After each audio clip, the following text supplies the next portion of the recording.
What have you been monitoring, and what's going on with Texas as it relates to these hostile threats? The topic of that first hearing that we discussed was about land, the acquisition of land by hostile foreign orgs, let's just say the CCP, but there are others as well. And so we spoke about land, the importance of preventing adversaries from accessing land in all sorts of ways. To boil it down, when you have an adversary like the Communist Party of China that is targeting states, targeting military installations, targeting critical infrastructure, you want to reduce the surface area on which they can interact within the state of Texas. So you do that by saying they can't own land here, they can't own property within certain distances of certain assets.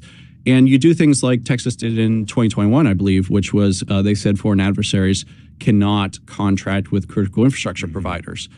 Texas did that, and Texas is looking at the land issue because of one specific really shocking case of a retired general from the People's Liberation Army acquiring 130, 140,000 acres near Laughlin Air Force Base near the border with Mexico. And he says he wants to create wind farms there. And he did stand up some wind turbines.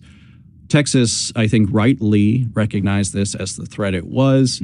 We can't have generals from an adversary military plugging into the energy grid in Texas.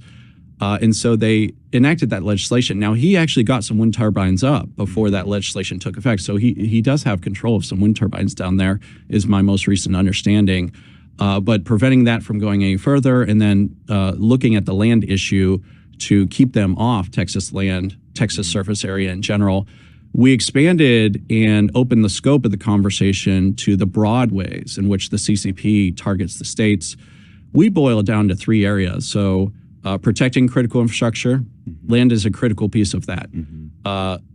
Ensuring technological independence from the CCP. We don't want to be using their telecom equipment, their laser sensors, their connected vehicles, as we've seen recent federal action.